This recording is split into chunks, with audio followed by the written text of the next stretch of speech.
Hello folks, welcome back. Hope everyone is doing very well. In this presentation, I'm going to be going over chapter 4 from my book. That's going to cover my first entheogen mushroom experience at Badbury Rings, where I saw the firmament. I'm going to talk about our DNA and how it plugs into our holographic template under Keylontic science, and touch on a little bit with ceremonial magic and the occult. Now, if you recollect, in the previous chapter I mentioned Aleister Crowley Jr., which is this companion that came into my life soon, not long after I woke up, within a few months. And he accompanied me on this trip that we did, where we took 2.5 grams of Mexican cubensis in vegan chocolate at this site called Badbury Rings in Dorset, which is about a 10-minute drive from where I was staying in Wimborne in England. And it was in an afternoon around March 2018, and we're looking west, watching the sunset. And it was otherwise quite a pleasant day, partly cloudy, and I ingested it, and it took about an hour for it to dial up in order to get the high, right, for it to kick in. And within that hour, as I said before, approaching this purely scientifically in order to help pierce the veil, find out more truth. And this was the mantras I was saying to myself, unlock my higher senses, connect to my higher self, seeking the truth, show me the truth, etc. And so it was very conscious, me working with this in order to use as a tool to try and reveal more of the hidden nature of our reality. And so after about an hour, I was, experiencing the high. It was really dialed in, and I started noticing a lot of fractal patterns and geometric patterns over the landscape of the grass and the fields that my consciousness was starting to connect, which was quite cool, like lattices. I then kind of led back and just looked at the sky between the clouds, the blue sky, and all of a sudden this kind of membrane appeared to me, which covered the whole atmosphere behind the clouds within the blue sky, right?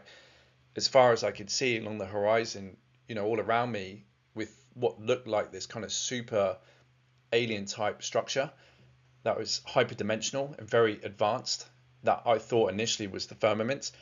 And after about kind of 30 seconds of seeing this, I commented to Aleister Crowley Jr., who was, accompanying me on this trip, that what I was seeing, and I asked him whether he was seeing the same. And he also confirmed that he was starting to see the same structure reveal itself to him, which was really quite interesting, in order to look for validity that wasn't just a pigment of my imagination and a hallucination, right? That I believe, given what happens during the process of taking entheogen, especially with psilocybin mushrooms, your pupils dilate. And I hazard a guess that obviously allows in more of the light spectrum that we're otherwise calibrated away from seeing reveal itself to us in regards to these structures and sometimes entities that you might come across, and other structures within the hologram that may be hidden within our calibrated state, right up in the higher dimensions, that kind of overlaying on this dimensional density 1, harmonic universe 1 that we're currently calibrated to. And what was interesting prior to that, just recollected, prior to that there was kind of like a interesting intervention in regards to my trip trying to be hijacked, where I started to notice the clouds were very fluid and they were morphing to different shapes, as you see when you're sober anyway, looking up at the sky. If anyone's observed clouds, they're very wispy, very etheric up in that higher atmosphere. And one particular cloud actually started to morph and change to become a skull. And this skull kind of expanded and kind of like turned to face me and kind of like come over me as if it was like imposing itself on me in order to kind of induce fear. And I remember seeing this and recognizing this and kind of thinking, no, you're not going to control my trip. I'm in control here. I'm in the driving seat, and kind of just pushed it back with my mentality, with what it was trying to seed. That otherwise then dispersed it not too long after that event, which is where in the book I go into this concept of what they say in the occult in regards to the air element, and the story of how Lucifer fell from heaven with the Shemayim, which is the divine fire, and the cosmogeny that goes with that, particularly taken from Manny P. Hall's book, The Secret Teaching of All Ages, which is based on a lot of the Kabbalistic and Rosicrucian symbologies and philosophies and history in regards to the so-called fallout in heaven and the structure of creation, especially modeled off of the Kabbalah that I talk about, when they say how fluid the upper atmosphere is and how it's governed by the prince of the air, which is Beelzebub. And so I write about and speculate whether that was the case, whether some of these elementals were toying with me, or this, Beelzebub in particularly was toying with me, obviously post-analysis and looking back when writing this book as to what was going on there, or was it technologically induced, or was it spiritually induced, me kind of seeing that. And this is where obviously goes back into kind of synthesizing the two worlds of the spiritual worlds and the scientific holographic nature of our reality with interdimensionality and extraterrestrials and technology. So I'm just going to read from my book, which emphasizes more of this kind of fact regarding the spirituality side of things with the occult, where Manny P. Hall states, in another part of his writings, von Welling also says that there was no material universe until Lucifer, attempting to perform the cosmic alchemy, misused the Shemayim, or the divine fire. In order to re-establish the Shemayim which Lucifer had perverted, this universe was formed as a means of liberating it from the dark cloud within which it was locked by the failure of Lucifer's attempt to control it. These statements clearly emphasize the fact that the early philosophers recognized in the Bible a book of chemical and alchemical formulae. Could I have maybe seen an image of the skull cast by the legions of spirits commanded under Beelzebub within the atmosphere on my trip? Was the structure I saw part of the firmament that acted as some kind of barrier to the fiery waters that formed the Shemayim, or was it some other advanced interdimensional technology that ties in with the hydrogen suspension fields as mentioned in Voyagers 2? Or was it some kind of a frequency net that surrounds the Earth, or perhaps a figment of my imagination? For it is also important to note that I did not see anything joining this structure in the sky. From the ground, it just seemed to be suspended there in the upper atmosphere. Interestingly, this structure was made apparent for no more than a few minutes before disappearing again. Observing the fluidity and etheric nature of clouds as they wisp and morph in the upper atmosphere made me think of this fluidity that is ever present within the elements, especially of air and water, in which, as Manny P. Hall rightly highlights, is very impressionable to the mind, something that otherwise has for ages on my journey created this dichotomy between the organic spirit worlds and inorganic technological ET-based manipulation. And then I comment, do ETs summon and work with spirits as well as humans? Are the spirits masquerading as ETs? Can technology manipulate these elemental spirits? Who really has dominion? If all of creation exists within the mind of God source and mind, i.e. the spirit, precedes matter, then what defines a spiritual being as compared to an extraterrestrial or interdimensional entity? And at what point does the latter gain access to the former in the revolution? So I continue. It seems we live in a world where both exist, as best described in Pierre Sabac's Holographic Culture, which is a really good book, by the way, highly recommend, which is a synthesis of this dichotomy. The two are interchangeable. A spiritual being can appear physical if it wants to, at any density or dimension. Likewise, an advanced physical being can transverse dimensions and control the atomic structure of its anatomy to return to the highest pre-matter substance of its existence, which would be akin to the spirit world. When we go into seeing later with the holographic template, what we see as light is otherwise solid when we position our mental body consciousness one dimension above. Okay, so what we see as solid is one dimensional band lower from where our mental body is stationed. For instance, here our mental body is stationed at the third dimension, so what actually we see as solid is the dimensional bands of 1 and 2, which is the atomic and elemental kingdoms. Okay, and so if we stationed our consciousness up into the astral layer, so to speak, in dimension 4, we would start seeing the mental body plane become more physical within our purview. Okay, and so on and so forth. Within the stack of creation, you'll start seeing things more solid, which is otherwise hidden from us. And so what we also see as light is simply solid once we shift our mental body awareness one dimensional band above where that light is. Okay, which is really quite interesting, quite simple to understand when plugged into the Cathara grid and this concept of the universal Stargate structure that we'll go into in this presentation. So a detail which would be determined by being's evolution, DNA coding, and knowledge gained that would integrate the spiritual body and physical body templates, effectively garnering the ability to shapeshift and exist in either waveform, spirit, and or particle form physical, as displayed in the double-slit experiment of quantum physics and best displayed in holographic science.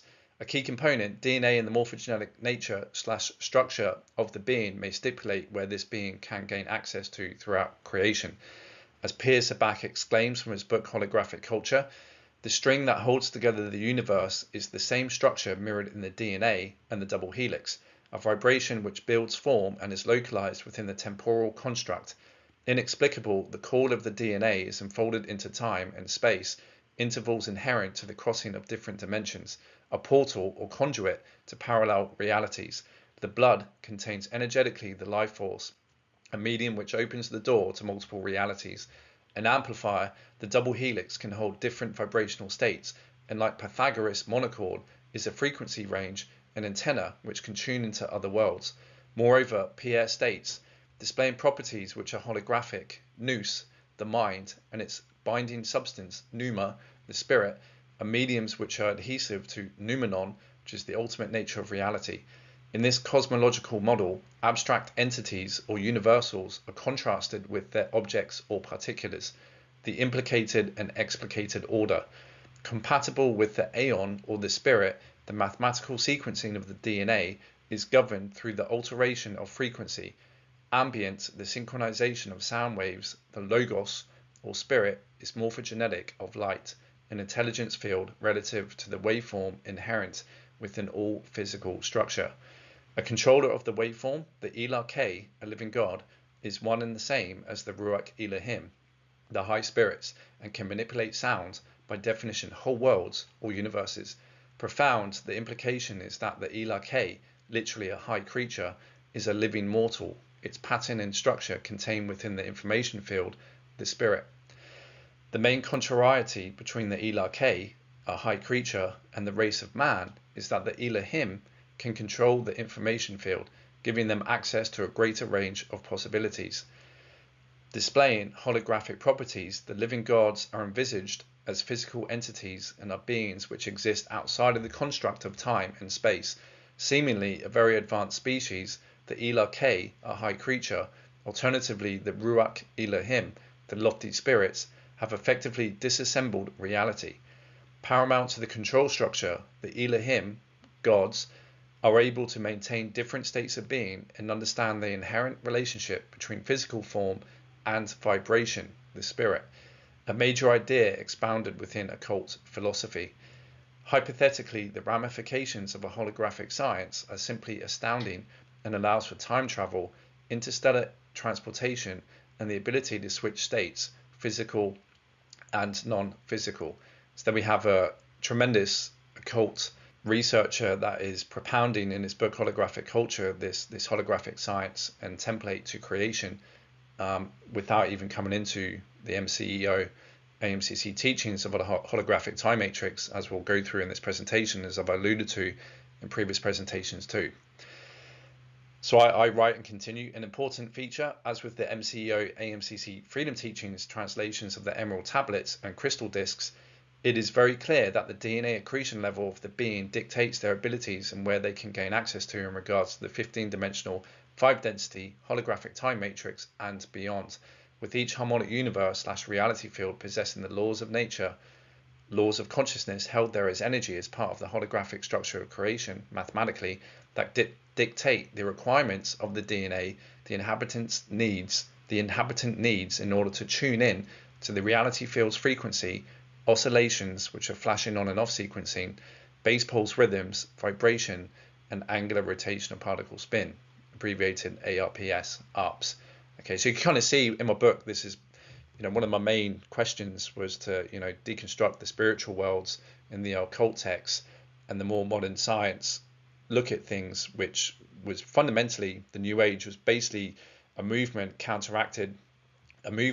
by the Anunnaki and these fallen angelics to actually counteract the information that Ashiana Dean was bringing back on planet through these translations as Speaker One, which goes into Keylontic science and our holographic template, as we will see, which will make a lot more sense at the back of this presentation to give you more of a framework and a reference and a map to see how spirit can work and how what we perceive as spirit is simply, it can be explained through physics, through science, right?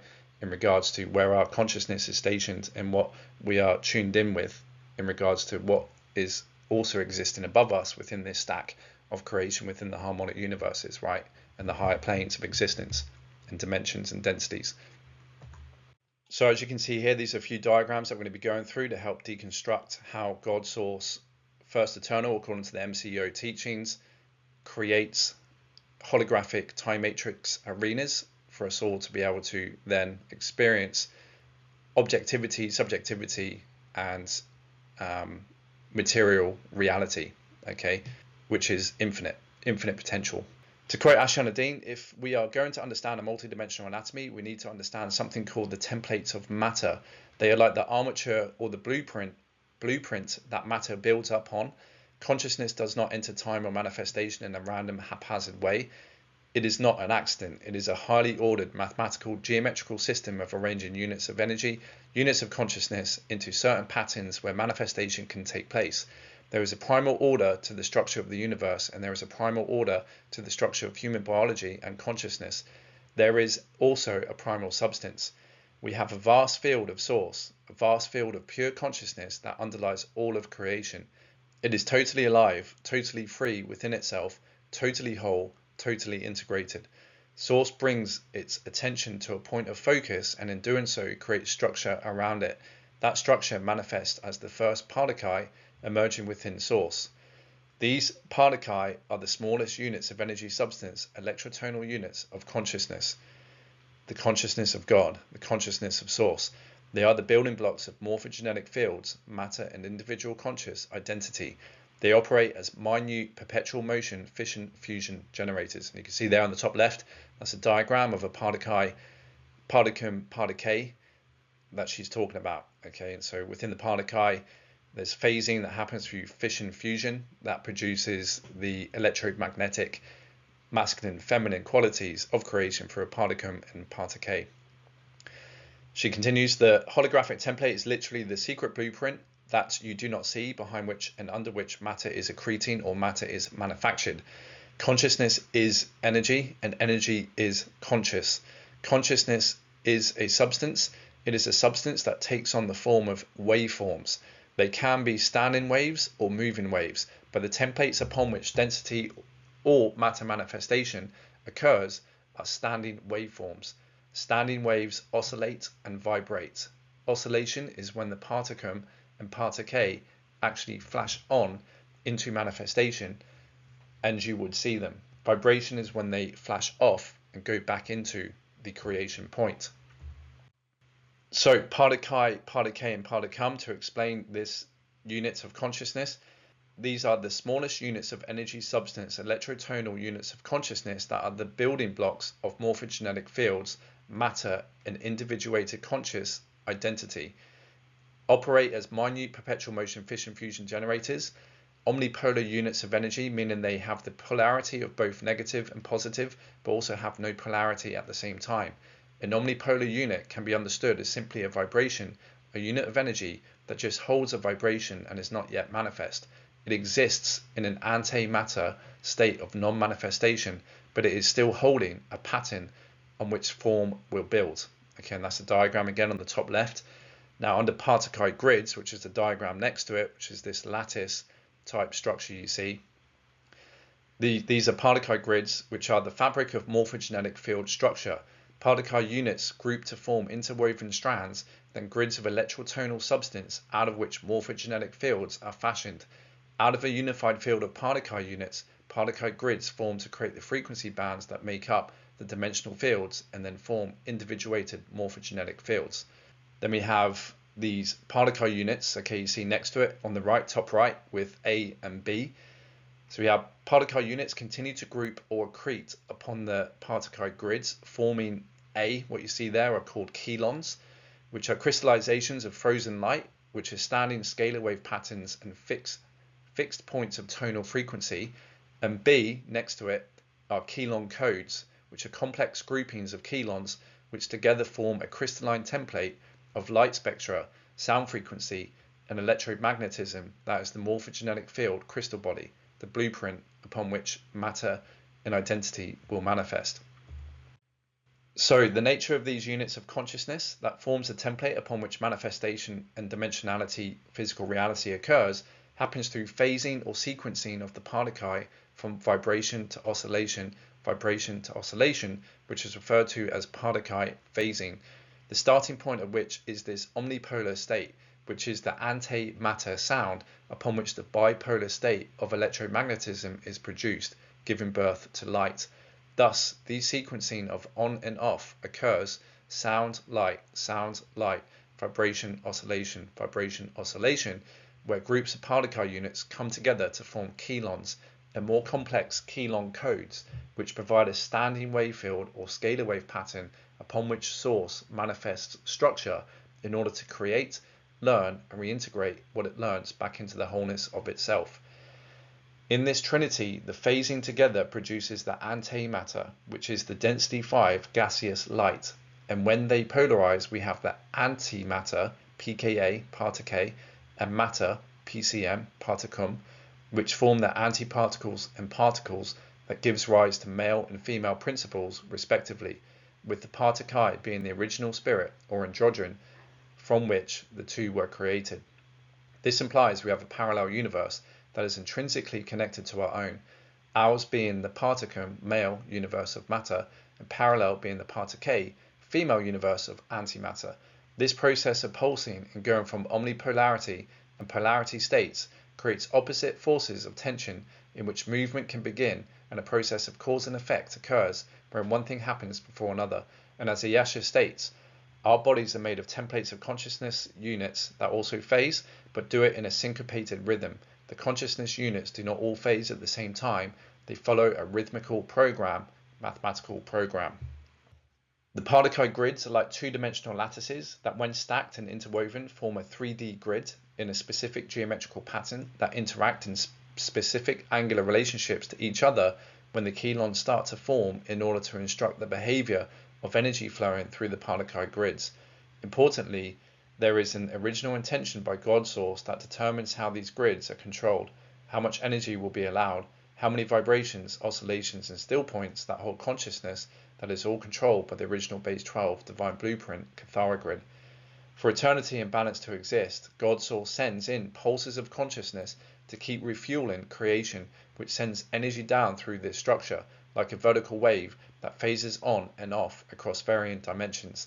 Any distortions to the mathematical structure of creation will jeopardize the integrity of being able to receive these flows, effectively resulting in rips within the natural fabric of space-time that can create reality systems and beings that run reverse finite life mathematics, distortions that need to feed off of other living systems in order to survive, akin to a tumor, parasite, or cancer.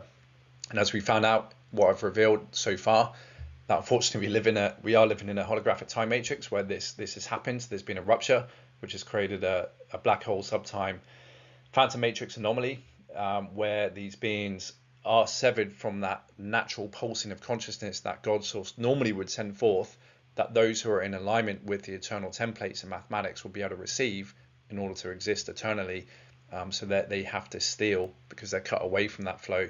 Mathematically, they have to steal and eat and consume living systems, which obviously our original holographic time matrix has and is the original organic kind of seeded arena from which that then fell from, okay, and it's been slowly being consumed by this phantom matrix, which connects into other phantom matrices from other Akasha and holographic time matrix systems, okay, that we'll go into. But like I said, there is a reset, there is a fail safe that once it gets to a certain point, critical failure, that's prevented, and like an immune response happens, antivirus software, and this is kind of divine will in action in order to help bring everything back home and rebalance everything and then just reseed it all again. And that's what we're going through at the moment. But as Yasha beautifully elaborated, once you realize the structure, the science of spirituality, you realize we are all swimming in a pool of unconditional and absolute love that was given freely as a gift, so freely in fact that we were allowed to be destructive if we so chose. We were not forced to uphold the original creation and intention of God Source, which was a joyful, loving experience of eternal life and infinite creativity. If that was forced on us, we would not be able to make choices. We would simply be puppets to a creator God someplace, and that is not the intention of the consciousness that created universal structure. It loved us so much, even though it would prefer that we did not do things like create black holes and harm each other and harm other things, that freedom is still allowed, though not preferred. Every being that ever came into this time matrix, it does not matter how much it might whine now about nobody's being fair to me. Everyone knew when they first came into manifestation what the rules of the game were, and the rules were, there is a certain way the energy systems here work. There is a certain leeway to where they can be pushed into being used in ways they were not meant to. But if you push too hard, the literal laws of interdimensional physics will push back, and you'll get consequences you will not be happy with. Everyone knew that when they came in. However, many people have forgotten.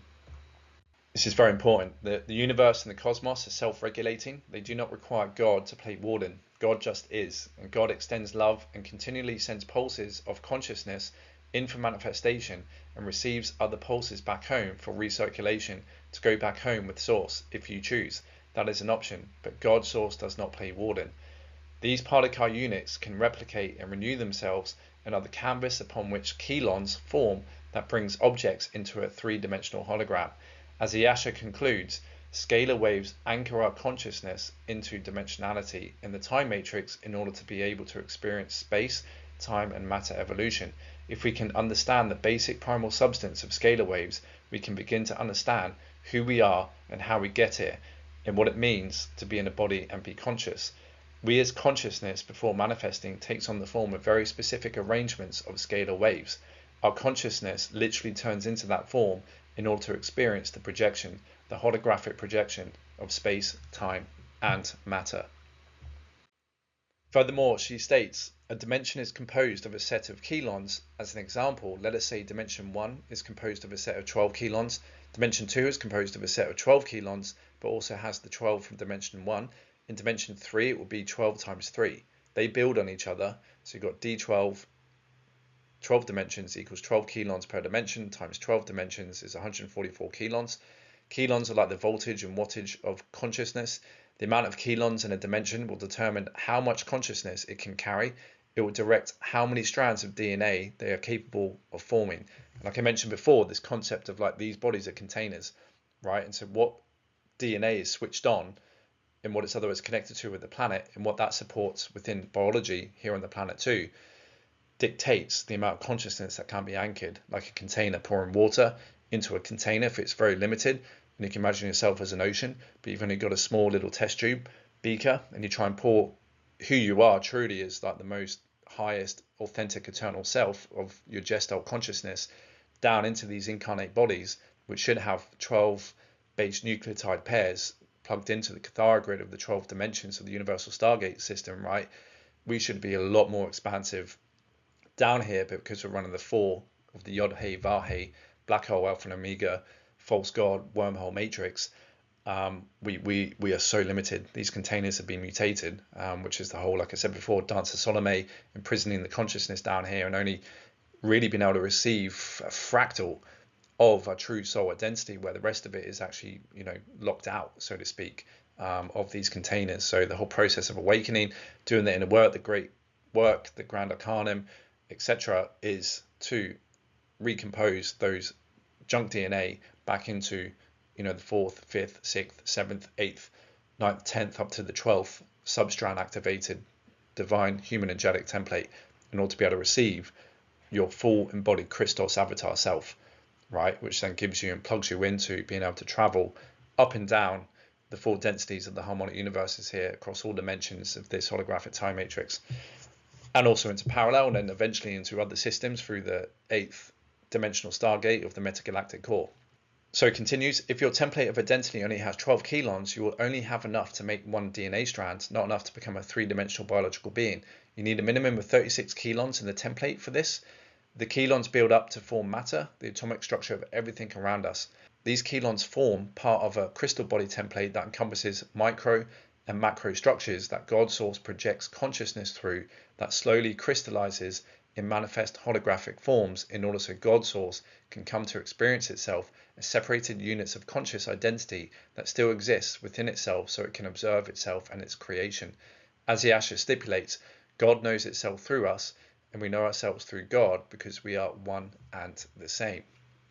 This crystal structure is the bedrock for the smallest known particles to become manifest, such as with the likes of protons, electrons, neutrons, and even quarks and leptons. As I briefly covered before, God Source creates a reality field structured as 15-dimensional holographic time matrices, with each one housing 5 densities known as a harmonic universe, with each one having 3 dimensions, and each dimension having their own unique flashline sequence of particle, particle, and particum, i.e. dimension 1 would have a slower flashline sequence compared to dimension 12, and so on and so forth. where even higher accretion zones exist, with more concentrated stacks of chelons that allow for more DNA substrands to exist and activate, allowing for more sequences and a higher state of self-expression that goes into what she calls the God worlds that connects through the gates and mirror, as we have covered.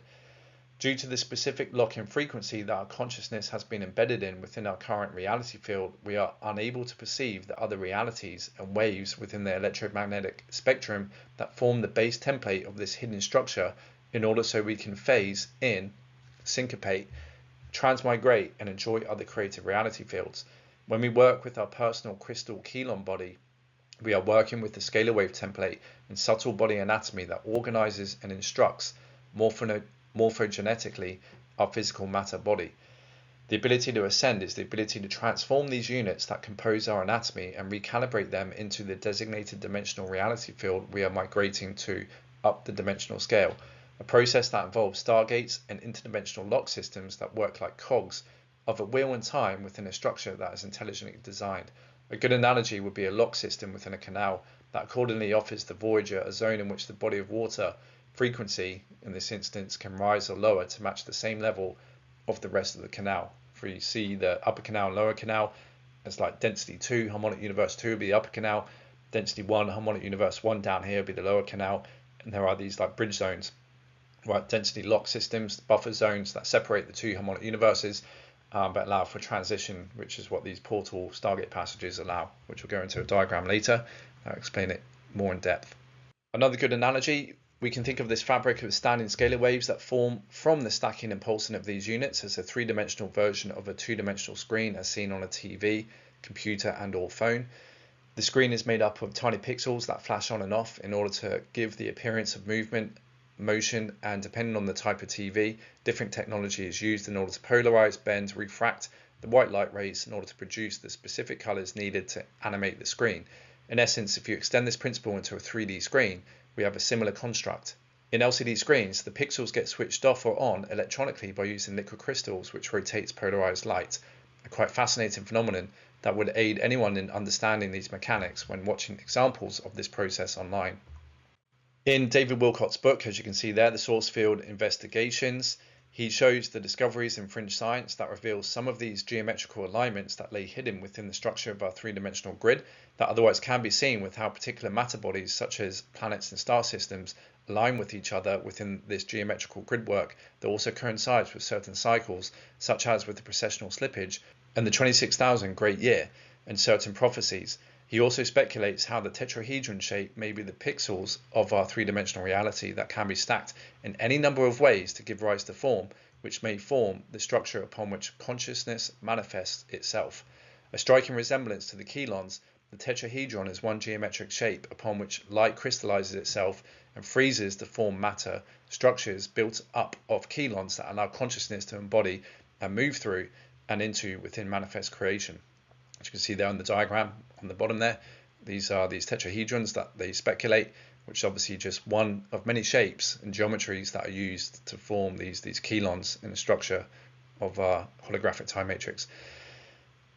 David Wilcock, also reveals research done by Dr. Peter Garyaev back in 1984, which proved the DNA phantom effect and existence of a source field or morphogenetic field that holds the energetic template to instruct light and sound to start crystallizing and take form, as we have covered, where I quote from his book, when Garyaev put a sample of DNA in a tiny quartz container, zapped it with a mild laser, and then observed it with sensitive equipment that could detect even single photons of light, he found that the DNA acted like a sponge. Somehow the DNA molecule absorbed all the photons of light in the area and actually stored them in a corkscrew-shaped spiral. Garyaev proved that the DNA molecule is pulling in photons from somewhere by some unknown process, end quote. And I continue, moreover, he found that these photons stayed in phantom for up to 30 days, even after the DNA molecule itself has been removed, revealing a recording and holding pattern. And as David goes on to state, from this finding, quote, this fits in perfectly with what Driesch, Gerwich, Burr and Becker all theorized and observed. There is an information field that tells our cells what to do and where to do it. On a microbiological level, it appears that we have an energetic duplicate. Our DNA is somehow interfacing within energy field that has remained largely unknown to Western scientists and which leaves behind a phantom that can easily be measured, end quote. And I continue. So we can see, even with modern fringe science experiments, they are starting to reveal the hidden templates of a holographic reality field, a multidimensional anatomy that instructs and acts as the core blueprint for what we perceive as manifest material reality. So no longer do we have to rely on the woolly and reductionist interpretations of the spiritual texts of the occult and the Bible and scripture. So we see here in this diagram, akin to the Kabbalah's cosmic egg, we have a representation of the 15-dimensional 5-harmonic universe holographic time matrix that shows this structure figuratively. These 5 harmonic universes differ in matter density and all are 3-dimensional realities that differ according to the pulsation rhythm set by the particuli. The faster the pulsation rhythm, the less dense the matter becomes. Gross matter being harmonic universe 1, where we are, that consists between dimensional bands 1 and 3, which is majority carbon based. Then we have harmonic universe 2 is semi-etheric between dimensional bands 4 to 6, which is half silica, half carbon based. Biological life forms density 3 or harmonic universe 3 exists between dimensional bands 7 to 9 and is etheric in substance, having full silica based matter template. Density 4 is pre-matter liquid light within bands D10 to D12, and the antimatter template exists within the dimensional bands of 13 to 15, which are home to the primal light and sound fields, which houses the original idea / blueprint in which consciousness solidifies to form the matter fields in creation, and which begins to form the reality fields for the higher God worlds. If you go through black holes, realities can become even more dense and distorted. And what's interesting to note that I picked up on Yash's lectures is that in harmonic universe 1 down here, based on the manipulation that's been done and the damage done to the hologram, we are actually 3 times more dense than we should be in a system that otherwise has not been damaged. Okay, so very interesting. When we work with your subtle body anatomy and these templates we all carry, you progressively invite in and accommodate high frequency bands within your template that goes hand in hand in activating DNA. These frequencies can come in as nanosecond bursts of energy that flash on and off, and over time allow the body to hold more of that high frequency pattern. It's a way of slowly stretching your template so it does not shatter. According to the teachings, and this is very interesting, the gamma rays, right, that science picks up here are only found in the dimensional 2 bands and first part of the dimensional 3 bands of our density 1 universe, meaning the energy from the higher dimensions are a lot more powerful than what science can measure down here in our density 1 universe in regards to these carrier waves. Any higher frequencies that are exposed to templates that can't hold them will break / blow up, such as the nature and laws of energy, which is analogous to any transistor that receives a higher voltage to what it's able to receive. It will blow. So that's why it's so important when it comes to the science of ascension. Just like flexibility in a muscle in a gym, if you wanted to do more and more complex exercises, you have to gradually build up your conditioning and your strength in your muscles. Our DNA in regards to anchoring and holding energy is no different. Okay, and that's why it's so important with the mission that had been underway in order to assist gradually over many millions of years Earth, when it fell from Tara, to gradually reaccrete itself and realign itself back to the eternal organic ascension potential and those biological life forms that are kind of following along that same timeline too. That's why ascension can be pretty tough, especially down here given the mutations with these stellar wave infusions, because not only do we have like a lot of implants and damage done with the technologies being used here in the grids that are instructing our morphogenetic template in our matter bodies and DNA, but within that, as we get hit with these frequencies, these correcting frequencies, this antivirus software, right, stellar wave infusions, it does also purge and release a lot of these toxins and implants and miasms, which have to go through a process of detoxification, right? And it can be quite stressful, it can be quite painful. Like, think of it with training and conditioning yourself, where you're unconditioned and not fit, and you've been off, exercise for many years, you try to come back into it. That's kind of very similar to what our physiology can experience with these so-called ascension symptoms. And if your body and template is just unable to have that flexibility, you're going to deteriorate very fast. And this is what goes into what she mentions of the plagues in the Bible, because we knew this whole book and the book of Revelation was written around the time of the stellar activation cycle, end times conflict drama, that those beings who, haven't been consciously working to want to activate themselves and their template, then they're going to be receiving the infusions from the organic eternal life ascension timeline, and it's just going to speed up the process of their de-evolution and their path down, unfortunately, the space dust return, black hole fall. So I continue progressively. Our templates, which house our consciousness, which are also called shields, will intelligently run activations which may outpicture as various symptoms of hot flushes. They refer to it here. Hot flushes, fatigue, illness, aches and pains, etc., depending on the shield and DNA level of the individual. I've also experienced a lot of aches and stabbing pains at times in my stomach over the years, where I later came into a lecture where Iasha confirmed this as another common symptom when it comes to ascension and running energies in your template that's related to your spleen, which is positioned right next to the stomach. And this is quoting Iasha. The spleen helps to process out the reversals and distortions and transmit the current into the rest of the body. So when you mess with the spleen, you stop the body to be able to handle as much frequency or transmute as much frequency. 3 things people typically have as symptoms when activating and tuning frequency are 1, headaches, 2, tailbone aches or spine aches, sometimes in the neck, and 3, spleen, where you feel stabbing pains right in the stomach area, which can feel like it is on the heart and down your arm as it's clearing/activating, end quote.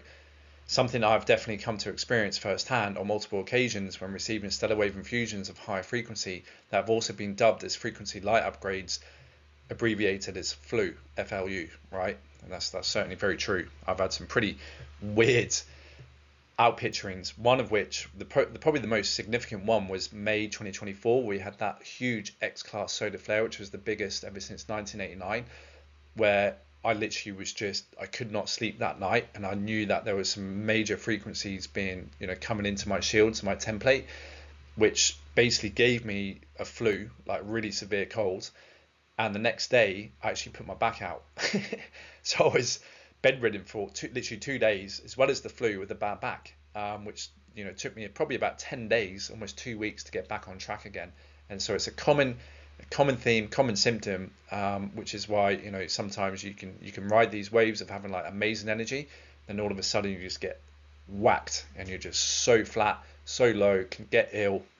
And if you keep an eye on the solar flares, it tends to, like I've seen with my shield, my template interacts a lot with the sun and the sun's activity, especially when it's above an X-class solar flare that's being released. I certainly feel it, and it's very it can be very, very stressful, as my template is kind of like stretching and conditioning itself to get used to these higher frequencies that are coming in. Another key factor in particle science is the angular rotation of particle spin, ARPS. This is a key feature that also determines what can and can't be seen and stops other matter particles colliding with one another within the same effective space-time location, and is important when transmigrating into another harmonic universe, i.e. from density 1 into density 2, as each harmonic universe and their corresponding particles have specific angular rotation of particle spin in which that reality field exists within and is tuned to. An important point, Ashiana expounds, I quote, "Lower dimensional levels are not the same as lower importance. All of the dimensional levels are important. All are significant in their own way. It is like the notes in a musical scale. Each has its role. Each has its significance," end quote. These reality fields form spheres within spheres within spheres. And if we imagined God source at the center of a sphere whose radius can expand and contract at will, which dictates the size of the field in which creation is manifest, then from God source to the extreme edges of dimensionalized creation, seemingly endless in its ability to expand, the fractal patterns and templates will appear to get smaller and smaller. Likewise, if we were to turn back inward toward God's source, we will experience the opposite, an expansion back to totality, which is ascension, a process of expansion/accretion of our template until we merge back with source. As Iasha exclaims, open quote, "The reality of the consciousness of God exists as a force that has no boundaries, limitations, or form. The cosmic no thing in no space and no time that is eternal, no beginning and no end," end quote. And that's so important when compared to the God, so-called Son of God in the Bible, in the book of Revelations, being what? The Alpha and Omega, the beginning and the end. The true God source has no beginning, has no end. Okay, so it's just so easy then when you compare it with these other gods to see where they're coming from. Are they coming from the real, eternal, authentic, organic matrix of God source, or the false godlets, fallen angelic races trying to play God? Each density has a magnetic repulsion zone that acts like two magnets repelling each other in order to maintain the separation of reality fields, akin to the locked chambers in a canal analogy, a buffer zone that bridges two separate frequency levels. As said before, these realities coexist within the same space, but due to these repulsion zones and angular rotation of particle spin, they do not collide. Perhaps when we see paranormal phenomena with the likes of ghosts and UFOs, we are witnessing a bleed through, whether deliberate or accidental. As we descend down through the densities, we distribute parts of our consciousness in 12s. So density 5 is our Rishi level identity. Density 4, our avatar level identity, home to the D12 embodied Christ consciousness template. Density 3 is our oversoul identity. Density 2 is our soul level identity. And density 1, our incarnate selves here on Earth. If we do the math, where our avatar produces 12 oversoul identities, then those 12 each produce 12 soul identities, then those 12 each produce 12 incarnates, then we get 1,728 multi-dimensional cells within one time matrix. So there's 1,727 other selves, other yous, running around in these arenas that all share the same avatar level identity.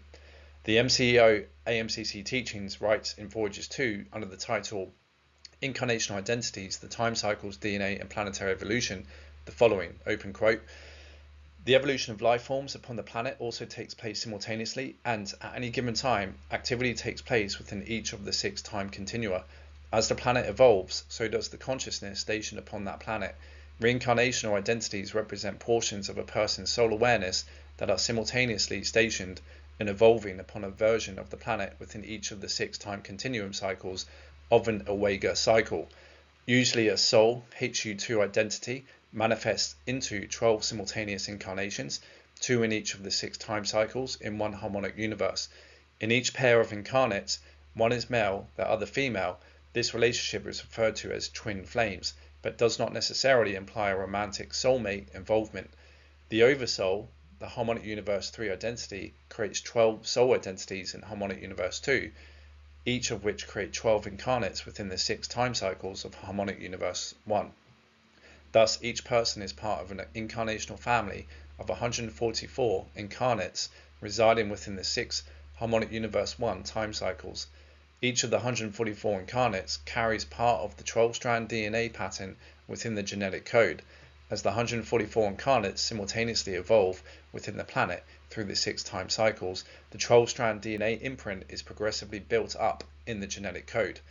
DNA evolves and human consciousness expands as identity evolves with the planet through the Awega cycle in each harmonic universe. The perceptions of your present races are focused within the middle range of the 3rd dimension, the 6th and last time continuum of harmonic universe 1, and you perceive the reality of these dimensional bands from a station of consciousness 1-dimensional band above. When you perceive the activity that has simultaneously taken place in the lower dimensional time continua in the lower levels of Earth's body, that activity appears to you as having taken place in the past. Perception of the other members of your soul family identity who are stationed in time continua below your own will appear to you as past life incarnational memory, even though these lifetimes are occurring simultaneously within their own space-time coordinate.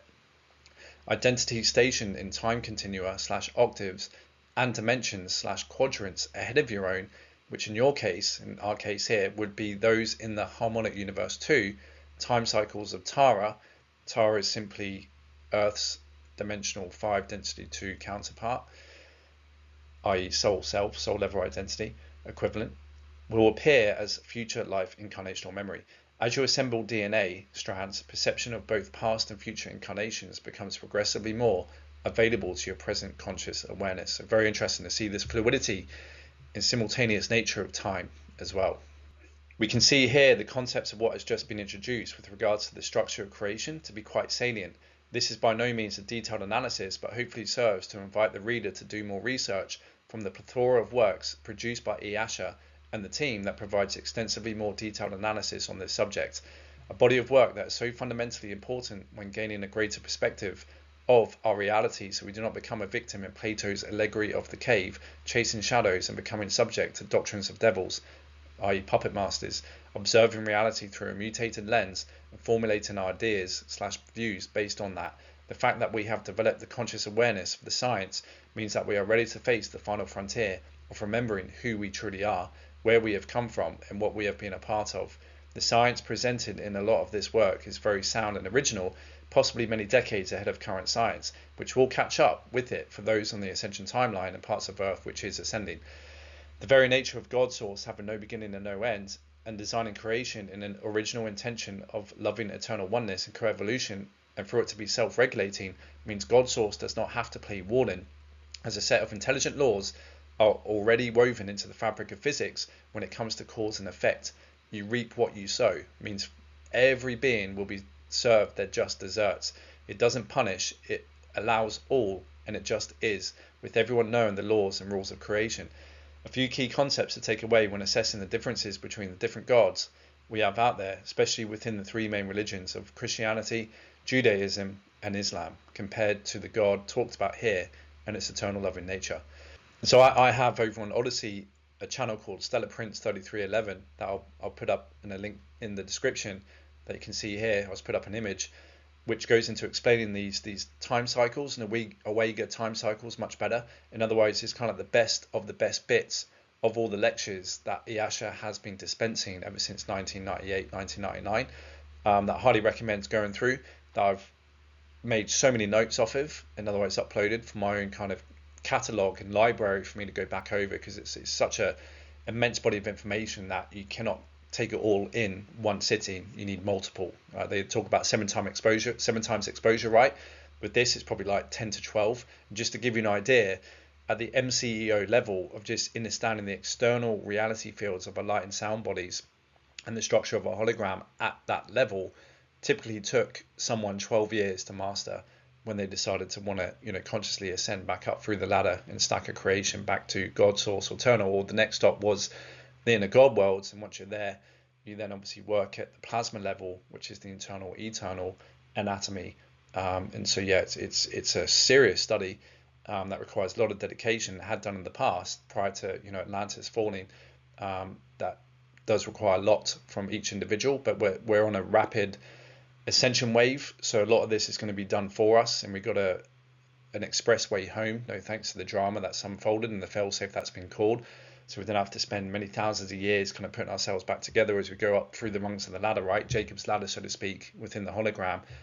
We got an express ticket to go back home for those aligned and consciously working with, embodying this information, taking it on board, activating the templates, and wanting to choose eternal life, organic ascension, and choosing the right virtues, attitudes, and responsibilities that go with that. So, to summarize this Kathara grid, Ashiana writes, as we've introduced before, Ka is light, which is God expression, expansion. Tha stands for the sound, which is God intention, drawing in. And Ra, the one spirit, which is the Manu. Okay, so you've got the Manu, Mane, Ire, also is linked into the Padakai, being the Manu, Mane, I think, being the Padakam, and the Ire being the Padake. Okay, so you can see this trinity is kind of otherwise described in other terms. This diagram is also called the Tree of Eternal Life. Each point refers to a scalar wave of consciousness. Other Kathara grids built on 11, 10, or 8 points are not holding the divine blueprint, and the teachings associated with them reflect the difference. Instead of eternal life, they give temporary life. They were taken out of the original 12-point grid. Things were done to them that cut off the ability to hold D12 frequency, which is the Christos frequency of eternity. These templates do not have the ability to plug into the God world template, which is where the pulses of God source, eternal consciousness comes through to regenerate the templates beneath it, right, in external creation. These templates do not have the ability to plug into the God world template. They are called anti-Christos because they do not have the ability to hold Christos frequency. Thus, they got a vampire off other living systems. Moreover, you can associate Padakai to the Manu. Oh, here we go. This is the correct version down here.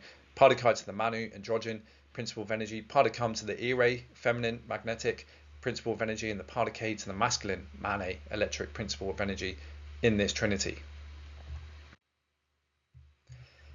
So wherever your consciousness is stationed in regards to what dimension you will perceive as solid, the dimension one level lower, So for instance, here on Earth, our mental body has been phase locked to a dimensional 3 to 3.5, so our perception has been stuck at dimensional bands 2 to 2.5.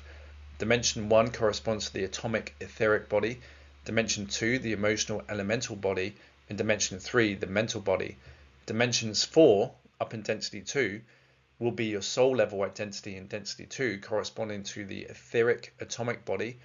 The dimensional band 5 in density 2 will be the emotional elemental body, and dimension 6 the mental body for your soul level identity there, and so on and so forth. So when people talk about accessing the astrals, they are referring to density 2 or harmonic universe 2 and the three-dimensional bands of 4, 5 and 6, which compose that reality field, wherein the lower astrals will be the elemental kingdoms of D4 of that domain, which inherently has been where a lot of infiltration and manipulation has occurred. These Cathara grids run through our bodies as well as the body of larger structures such as our planet, solar system, galaxy and cosmos, all the way up and down the scale, share the same anatomy.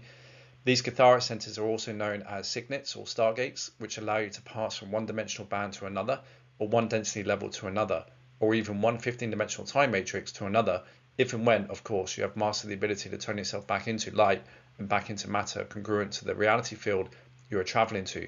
This knowledge, maps and structures are used by beings who know how to do that. So you can see this diagram, which is called the two interwoven Cathara grids of primal order within the universal time matrix and cosmic energy matrix of the primal manifestation template. The cosmic Cathara grid for our time matrix links horizontally on the 369 side at a 90-degree axis angle to our universal Cathara grid. The cosmic Cathara grid from our parallel time matrix links with our universal Cathara grid vertically at 100-degree axis shift. The parallel universe Cathara grid links with ours horizontally on the 4th, 7th and 10th Stargate signet sites. So the 12 centers of the cosmic Cathara grid, the first primal organization of Paracai scalar grids that forms the three non-dimensional levels of the energy matrix and antimatter density dimensions 13 to 15 of the time matrix. We have a dimension as a full frequency band or a repeated sequence of flashing on and off of scalar standing wave points within a morphogenetic field. 12 centers of the universal Cathara grid. So the second primal organization of Paracai scalar grids that form the 12 dimensions of time cycles and pre-matter to gross matter density levels of the time matrix within the energy matrix. Okay, so we got the 5 harmonics that we've gone through before: gross matter, semi-etheric, etheric, pre-matter, then antimatter. Then we have the 3 levels of the non-dimensionalized energy matrix within which time matrices reside. Okay, and then obviously we got here the 15 chakras and 50 star crystal seals, anatomical placement chart, which plugs us in to the Cathara grid on a macro level. This is as below, as above, so below. And we have the star crystal seals, so just read this out on that diagram. Keep human morph, a genetic field and identity dimensionally separated by controlling the angle of the dimensional Merkaba field axes in relation to the universal Merkaba fields. Regulates the angular rotation of particle spin between dimensions. Corresponds to the fire codes, activation codes between DNA strands. So it's kind of like these fire letters, almost so like the morphogenetic field to the DNA that instructs how the DNA should be composed, which then the DNA then instructs how our matter body should then be composed, right, with the RNA and DNA interactions. So we've got the 3 universal Merkaba fields, link 12-dimensional human morphogenetic field to planetary, galactic and universal morphogenetic fields. So so under the energy field here on the bottom, the MC stands for morphogenetic chakra. Okay, so the morphogenetic chakras of 8 to 15 draw energy from the universal unified fields and dimensional unified fields 8 to 15 through the universal Merkaba fields and into the 8 outer auric levels via the morphogenetic seed crystal seals in 8 to 15.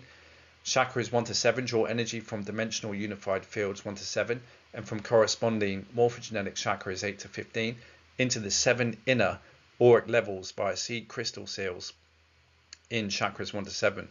Once in the seed crystals, the tonal pattern of the incoming energy manifests itself in the DNA blueprint, enters the dimensional Merkaba fields and dimensional auric capsules of the body. The energy is then drawn in through the lower chakras into the nadial capsule and nadis.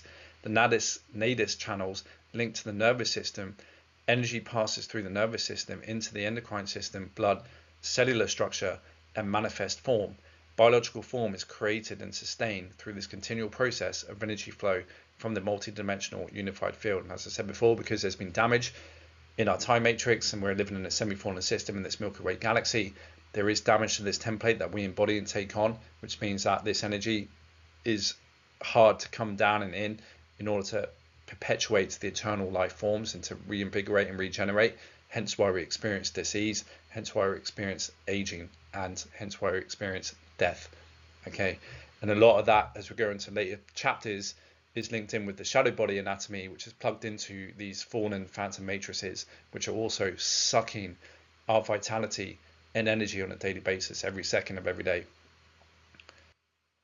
So as I said before, when the first time I came across Keylontic science was mentioned in Word Magic by Pao Chang in his book, The Occult Definition of Words, and he was explaining some of this like holographic science and Keylontic, and I was thinking, where's he getting this from?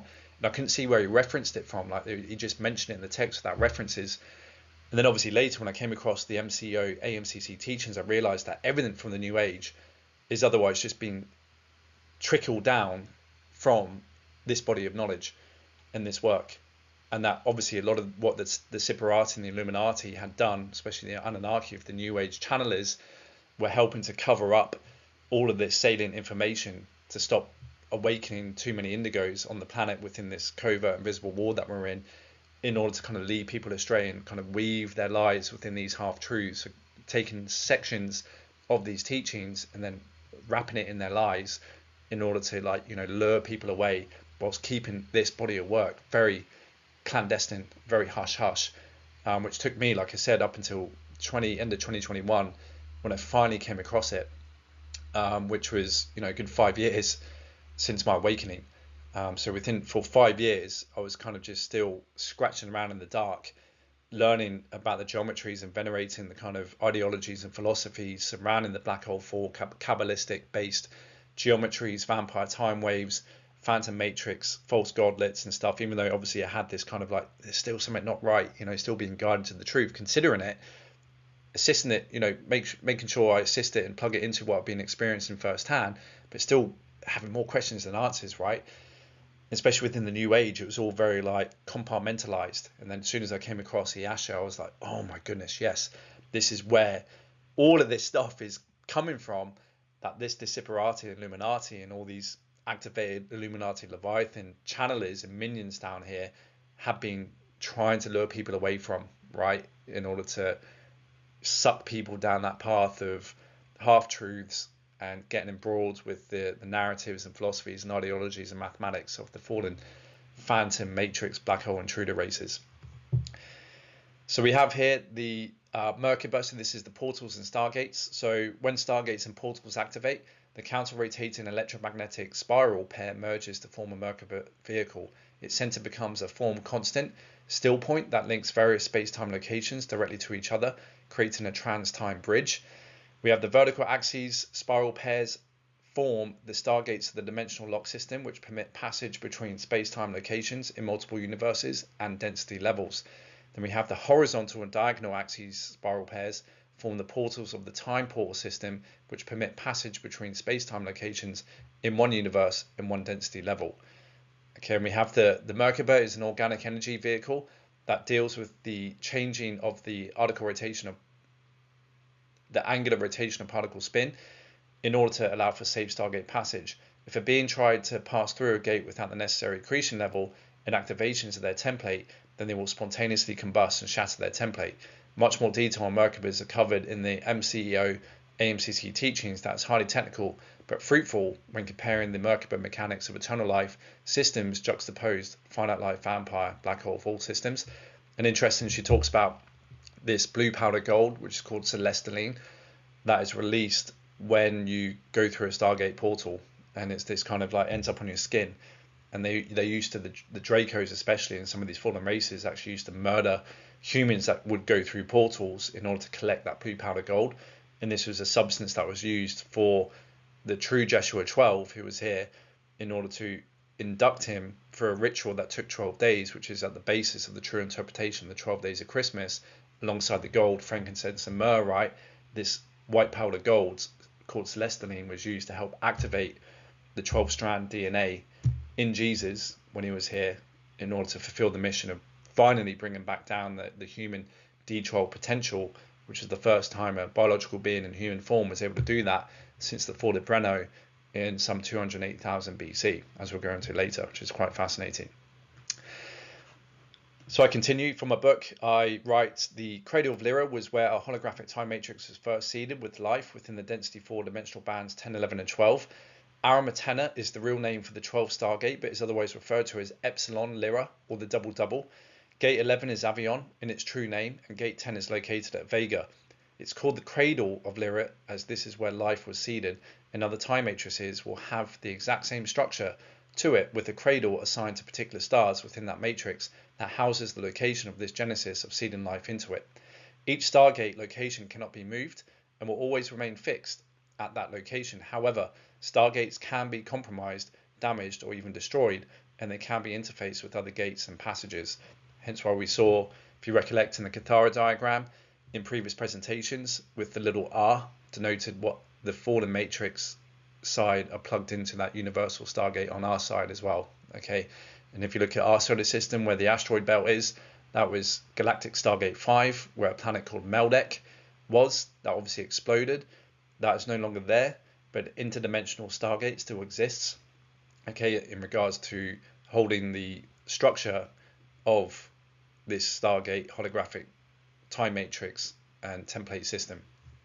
Okay, so we have our local universe here, which I'll explain from my book, taken from my book. So this diagram details our 15-dimensional time matrix, particum matter, and a parallel 15-dimensional time matrix, particle antimatter, along with the corresponding primal light and sound fields, which are the particle, stargates, dimensional locks, and density locks. In technical terms, 1 Vecca, okay, equals 4 universal quadrants, and 1 Eka lower inner God world. That ties in with density 5.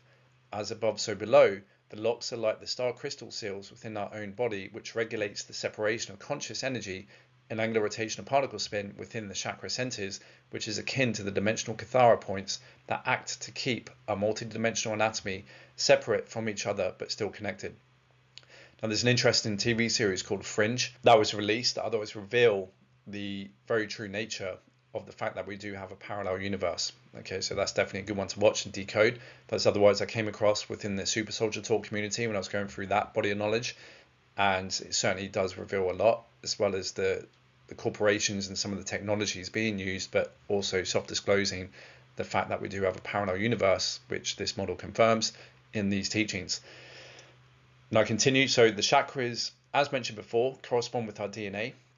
Noteworthy, humans have potential 12-strand DNA, and indigos have 24 to 48-strand potential within their templates.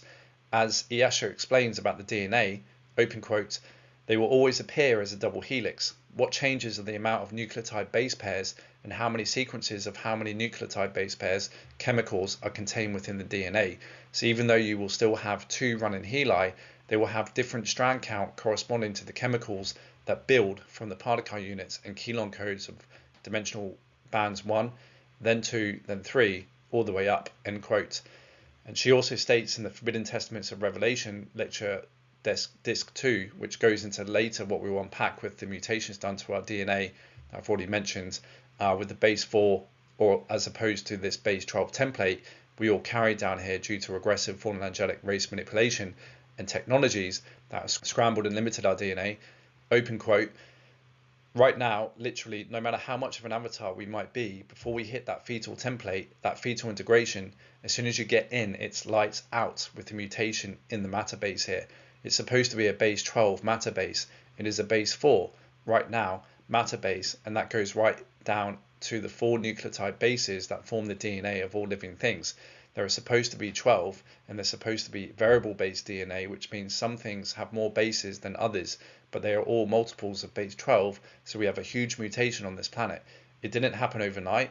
It got really bad in 25,500 BC, but it was pretty bad before that, so this isn't a new problem. What's new is our remembering it. All of this work and that we've done, all these things we are trying to cram into our brains, is about learning how to, in this cycle, take this opportunity to reclaim the freedom that was always ours and to help ourselves and this planet and the universe to heal which was our original commission, end quote. Now I write and carry on. I find this staggering, as DNA is the molecular blueprint for all living things that exists inside the nucleus of every cell. That then instructs the ribosome to start building specific configurations of proteins from the amino acids that exist within the cytoplasm of the cell. It does this by releasing certain parts of the code from the DNA strand coiled in the cell nucleus as single-strand instructions in the form of RNA for the ribosome to start building specific proteins. If you think of all the possible combinations that can arise from a base 4 nucleotide DNA strand compared to a base 12, it will be staggeringly more diverse with much greater potential.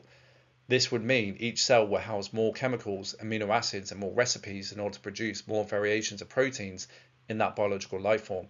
And as Iyasha states, base 12 is the minimum.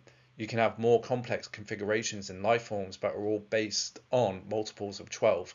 With a base 12 activated DNA template, you would have all kinds of abilities which would allow you to connect into other multidimensional aspects of self and reality fields within the time matrix, allowing you to embody more of your consciousness and have more conscious control over your anatomy. Okay, so I can't emphasize that enough. It's so important to take away that what we see as normal down here is like chasing shadows in Plato's cave. We have been so far removed from what is originally intended as normal within an eternal life organic Christic system. Okay, and so there has been damage done.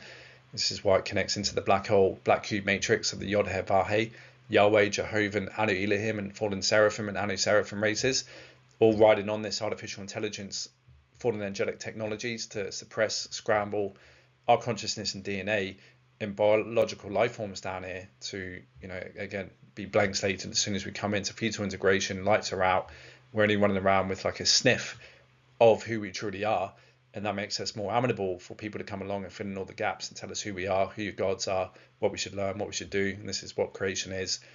Not having that. As soon as you wake up, you realize that we're all being lied to, so it's about time humanity literally does get off their knees.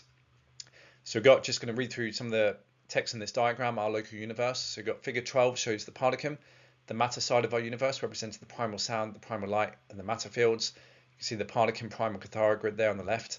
Then we've got the density Cathara grid of the matter side of the universe down there on the bottom. There is an equivalent expression on the antimatter side, the particate side. We have a density or universal Cathara grid spanning 12 dimensions of the antimatter particate side of our universe. We have on the top the particate primal Cathara grids, and then the density Cathara grid of the antimatter side. And then the primal force currents circulate through universal vector form Eka in a God world via the density and dimensional locks and stargates E to G, then flow back to source via the Eka. So you can see you follow the arrows, and if you deconstruct the diagram, spend some time looking at it, the level of detail, you know that this stuff cannot be made up, as I concluded. So I try to scrutinize as well when I really try to, synthesize and cross-examine the mysteries that I was just still am gobsmacked, flabbergasted, amazed, and very grateful to come into this in remembering. No wonder I was guided into it. All this wonderful information that's so powerful that again just blows away all the smokescreen and mirrors and false doctrines of these devils trying to convince us otherwise and plugging us into anything that's otherwise a sub-12 system like with the Kabbalah. I mean, I feel so sorry for those souls lost and plugged into giving their life force energy away to a fallen matrix vampiring system, but c'est la vie. Like I said, free will is respected, no matter which way you go. It's just, I guess, once you come into this knowledge and you still want to choose finite life, vampire enough of other forces and, going against the Christ, so be it. At least you have had full information and now we know where you stand. And so good luck with the fall. Enjoy the fall. So as you can see here, this is the kind of ladder, so-called, of creation, of where we are down here on Earth, and then our way back up into the highest form here, which is the Akasha Aya, first God world of creation, the 12 divine scepters and the Ruches. There are much bigger reality fields that go into the internal, eternal reality domains as well. So yeah, creation is massive. So I write, locks imply a key, and these keys are unique energy signatures, sound tones, and symbol codes that house the necessary mathematics for that reality field in order to create resonance with the star chamber passage we transit. These codes go all the way up the stack of creation and are referred to as Eka and Veka codes. As you ascend up the reality structure, the codes change based on the geometries that are now forming within the stacks of creation that are all modeled from this 45 and 90 degree phasing element of the particle. As stated in Portals and Stargates diagram, the time portals have horizontal and diagonal axes spiral pairs that permit passage between space-time locations in one universe in one density level. Vertical axes spirals permit passage between space-time locations in multiple universes and density levels. So a Stargate allows for either up and down or across space-time travel. Likened to the Pythagoras monochord, these structures are all connected and are holographic in nature. At every level, there is the same structure evident inherent within itself. As the Asha concludes, open quote, we have a DNA template connected to a chakra system, connected to an axiotonal line system, connected to a kundalini system, connected to an antakarana system, connected to a maharata system, connected to a kira shah system, connected to a kundare system, connected to the god worlds. We can access the manu, mane, ire currents, the primal sound fields at every level within the structure. The structure is holographic. That means the whole is represented in all parts. All the levels of the structure are replicated or interwoven through all of the parts. We are not separate from source. We have a very direct relationship to source. Creation isn't something that was done to us. We are not victims in creation. We are an active part in creation. We are creators within creation. Part of our stewardship in creation is that we understand and acquaint ourselves with the structures of the God worlds to fulfill our role as active planetary stewards. End quote.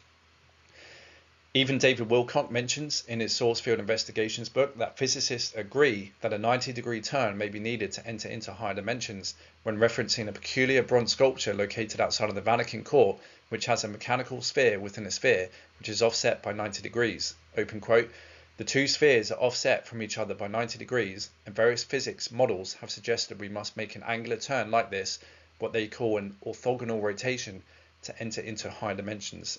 End quote. So you see how even the guys who are quite advanced in their field of physics and metaphysics within the fringe sciences are otherwise confirming a lot of what Yasha has been dispensing in the MCO Freedom Teachings. So you can see if we follow along the diagram, number one, you've got the Galactic Universal Stargate 3, which is our Earth, okay, to Universal Stargate 11, Lyra Avion. And we can see a density 1, density 2, density 3, density 4, up to Universal Stargate 11. So we have our 15-dimensional time matrix, Vecca Quadrant 1, Primal Field, Higher Heavens, and Quadrant 4, D12, Lower Heavens, Cathara Grids. And we follow number 2, we go into the Universal Vecca, which is 1 Vecca equals 4 Universal Quadrants, and 1 Eka Lower Inner God Worlds. Then we go to number 3, we have the Lower God World, Universal Vecca Inner Eka, okay, to the Akasha.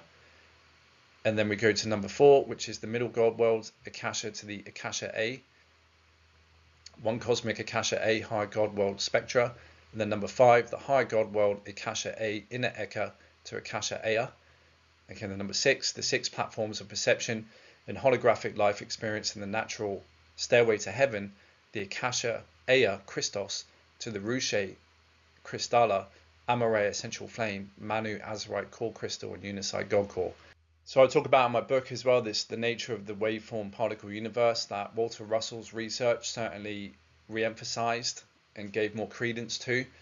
But again, given the manipulations down here in Harmonic Universe 1, we can certainly see that there has been this kind of alpha and omega beginning and end encodified mathematically within the hologram, which kind of like repeats this cycle of having to feed in this reincarnational kind of trap, which is set up in order to harvest energy, but certainly provides, as I go into more depth in my book, greater explanations and proof as to the very conscious waveform particle reality of our holographic time matrix under quantum physics.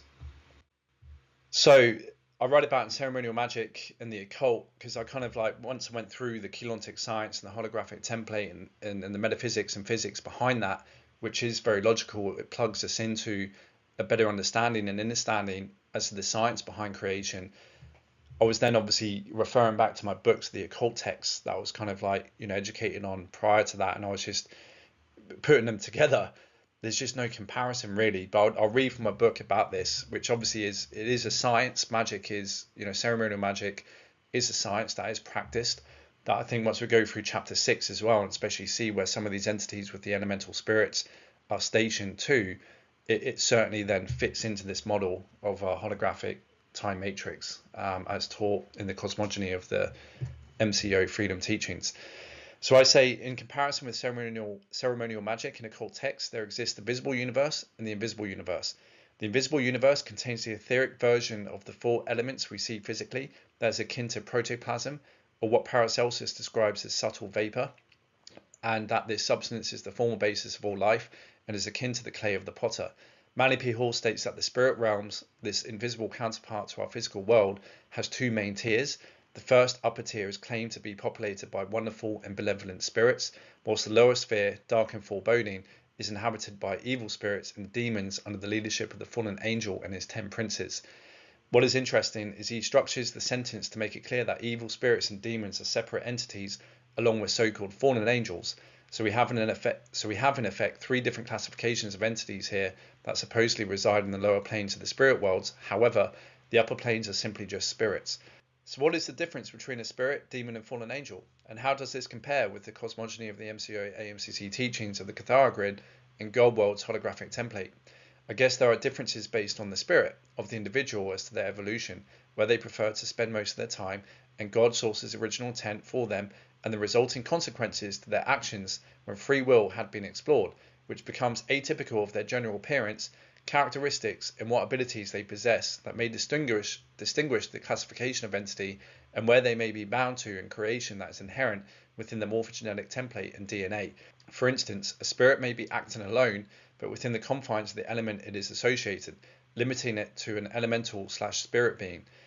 An elemental spirit may be controlled by a higher entity that may be composed of all 4 elements and not confined to one element, such as a demon, an angel, a human, an Ilake, high creature, or Ruach Elohim, the high spirits, which can bend the will of the elemental spirit that reside within or below where the mental consciousness is housed. Perhaps any entity that exists within a high dimensional band/harmonic could be synonymous with a spirit or demon or fallen angel, the key determining factor being its volition, whether purposely wanting to do harm and abuse creation, violating others' free will or not. A reminder, we see as solid the dimensional bands 1 dimension below where our mental body is stationed. So with us here in density 1, our mental body is stationed at dimensions 3 to 3.5, and we see as solid the kingdoms beneath us, the 2D emotional body and 1D elemental body. The realms above us in frequency are invisible to us, and normally the rule of thumb is what we see as light will appear as matter at a higher density/frequency, and as we move up the densities and the harmonics, more lights, elements, structures and beings will become visible that exist in the next harmonic that would otherwise be completely invisible to us here. So within the model of a 15-dimensional holographic time matrix, there are 4 planes above us with 4 different sets of their equivalent elemental kingdoms, emotional body planes and mental body planes that forms the 3-dimensional bands of that reality field, all populated by conscious beings. For example, what we see is the metal tungsten down here in harmonic universe 1 is known as mana in density 3 in its higher frequency state. That's why I showed the diagram of Walter Russell's elemental chart. Kind of shows how there's different variations of the same representation of energy made manifest, but along the harmonic scale in different densities. So tungsten down here is otherwise mana up in density 3, which is interesting because the ring that cracked for me in another ritual that I did that's linked into Saturn was made of tungsten. And density 3 is where Arcturus is located, which connects into Stargate, Universal Stargate 7, which connects into Galactic Stargate 7 here on our solar system, which is Saturn. So very, very interesting that how it all connects. Likewise, every being, element, animal and plant has a higher counterpart in this interconnected stack of creation, and depending on its state of evolution and choices, it will determine its nature and place within creation as well as what it can gain access to. And as you can see here, there's a few diagrams of some of the sigils and signs relating to celestial magic, ceremonial magic. We've got the magic circle here. The above figure is a complete and faithful representation of a magic circle as designed by medieval conjurers for the invocation of spirits. The magician, accompanied by his assistant, takes his place at the point formed by the crossing of the central lines marked magister. The words about the circle are the names of the invisible intelligences, and the small crosses mark points at which certain prayers and invocations are recited. The small circle outside is prepared for the spirit to be invoked, and while in use has the signature of the desired intelligence traced within the triangle. Now, I think I comment in the book as well, which is quite interesting, that when you go to court, you get a summons and you have your name in the form of a sigil, which is a squiggle on a bit of paper, and you appear before a magistrate, a magi, right? And so, you can see the parallels with that in regards to magic, ceremonial magic, and how they communicate with spirits and how they communicate with our dead legal entity named strawman when we think we're being addressed when they send a summons, right? And the judge is there wearing all black. He's the magi, summoning this dead entity to appear before him in order to, basically charge you. So a key facet, as we're deconstructing the physics and metaphysics of creation, everything is conscious. Even the scalar waves that form the template for consciousness that become materialized are considered beings. With the MCEO AMCC teachings labeling them as wave people, where it is said, open quote, those wave people that make our bodies are smaller than the consciousness that make up the part of ourselves we call our cognitive selves. So those parts of ourselves, those little waveforms that are beings in their own right, actually look to us for guidance to help them evolve to higher levels, end quote. The question still remains, with ceremonial magic, is there a limit to what the magician/sorcerer can work with in regards to elemental spirits? For example, can someone within density 1 only work with and control elemental spirits within the D1 band of frequency, or can they go higher and work with the elementals in density 2 or density 3? Does this explain the hierarchy often seen within the realm of spirits, wherein the elemental spirits of D1 are subject and subordinate to their higher constituents within the higher harmonic universe of density 2's default elemental kingdom? And the higher up you go, the more powerful the spirit is, given the amount of energy would be a lot more powerful in higher harmonics compared to lower densities. Can other sentient beings in higher density fields who have their mental body stationed in the equivalent of our D3 frequency band be summoned in ceremonial magic to contract with? In reality, anyone with a consciousness and who is self-aware has the ability to contract. And where/how does the upper and lower spirit worlds fit in with the cosmogony of the MCEO AMCC teachings? As we saw with the Rosicrucian diagrams on the supposed fallout in heaven, you're going to have to refer to my book to see that, with Lucifer and the Shemayim he took with him that he perverted, could this have been referring to a portion of the primal light and sound fields that encompasses our 15-dimensional time matrix? These are all questions I'm asking.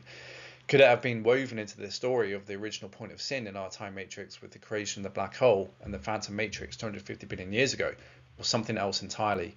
Not much explanation is given in most of these occult texts, which is often vague and open to interpretation. As with the model of the Cathara grid, it is completely plausible that the spirit worlds they often refer to can mean any number of these reality fields that exist at a higher density and frequency level to our own, giving us a much broader map of potential scenarios, one of which, as has been mentioned a few times, is also the black hole matrices. These are reality fields that have been created out of ruptures of the natural space-time fabric of God's source, his original and 12-point Cathara grid system, due to the actions and will of beings who did not want to comply with harmonious co-evolution under what's called the law of one. And these places are certainly domiciled by dark and foreboding spirits/beings that share connections within time matrices from which they fell. And each one can seemingly connect into one another, even from other Akashic systems via wormhole networks, creating this kind of collective shadow world of fallen matrices that can be navigated and inhabited by beings who have the codes to it. And those holographic time matrices that unfortunately had created, but there had been a rupture within, which then connects them into this wormhole structure of the fallen phantom matrices, are susceptible to being gained access by these fallen races in order to, inevitably their agenda is to perpetuate their immortality, is to feed off of other living systems. But the intent of the Christic races is to try and come in and heal that and assist in those souls who unfairly got sucked into those subtime distortion matrices a way back out, and a way back out from chaos back into order and back into eternal life. All right, so it's kind of like there was a decision to be made when this first happened, whether to completely just close off what can be saved now with the living side of the matrix and just let that what's been sucked into the black hole cut off all connections and just let it implode in on itself, or keep everything open and allow for the bioregenesis and the healing to take place and the assistance of the guardian races, the Christics, us, the human form, which is what's created, in order to try and bioregenerate the template and heal what had been fell and kind of reintegrate it back into the wholeness of itself and its original intent of when it was created. But that obviously hadn't gone according to plan. but it got to a point where it was strategic and allowing it to go that bad, so a fail-safe divine will kind of override kicked in, which is like a no way going back now. It's like it's inevitable that we are going back, those who are aligned and consciously working with the Christ, to go back to eternal life. So it's very interesting. If you also just think about the need for these entities, so the summoners who summon these entities, right, they're normally requiring in exchange their soul under ceremonial magic. Okay, a soul is basically free will, and so that could be for one lifetime or many lifetimes, that these entities then can use you to not only feed off of, but also have you as their pawn to perpetuate their will, which is normally in order to assist the hierarchy of these fallen angels to gain more quanta of food source to help supply their immortality. Okay, so it makes sense that individuals and entities that require, in exchange for favors, someone's free will, which is their soul, sending your soul, right, which is basically your energy and your volition, that they're coming from a place of lack. They're coming from a place of finite life, which is a phantom form matrix. These entities, as tricky as they are and how seductive they are in regards to, yes, some of them are very powerful, they can pull a lot of strings, but they are connected mathematically into not receiving the perpetual life force of eternity and eternal flows of the pulses of consciousness coming from God's source. And so they rely on individuals getting embroiled in dark magic and occult rituals to sell their soul in order to reap benefits in this lifetime. Okay, and Manipul talks about it in his book about how a lot of these so-called magicians who do sell their soul, they soon, to these demons, they soon take up any means necessary to prolong their life, which goes into actually vampirism on a human level, even on this plane, because they know what's coming is going to be pretty debaucherous for them, because they're going to be under the whims of an entity that they've contracted with to sell their soul for certain pennies in this lifetime. Okay, so it's no one wins, basically. The demon wins always. And so, yeah, anyone aligned with the Christ who knows all about this knows that if you're having to sell your soul, then you've forsaken your own innate, God-given, human angelic Christos avatar self detroit potential, where you don't need any of these demon tricksters and subspecies, because you're so much more powerful than them and can access greater skills and tools and abilities than any one of them combined, right, when you fully come back online and are activated. So it's a fascinating, like I said, it was very fascinating for me to kind of like squeeze the two fields together, synthesize and see what came out, and cross-examine. So I continue, as with the nature of our hologram and stacked densities and dimensions, these beings are invisible to us and would fall under the category of spirits, but do have substance and control over the waveform particle structure within the parameters of what their template dictates. So one could appear to us, then disappear at will, possessing both corporeal and incorporeal qualities, waveform and particle. But there does seem to be a science involved with ceremonial magic that is quite intriguing and worth looking at, considering the first-hand evidence I witnessed with Crowley Jr.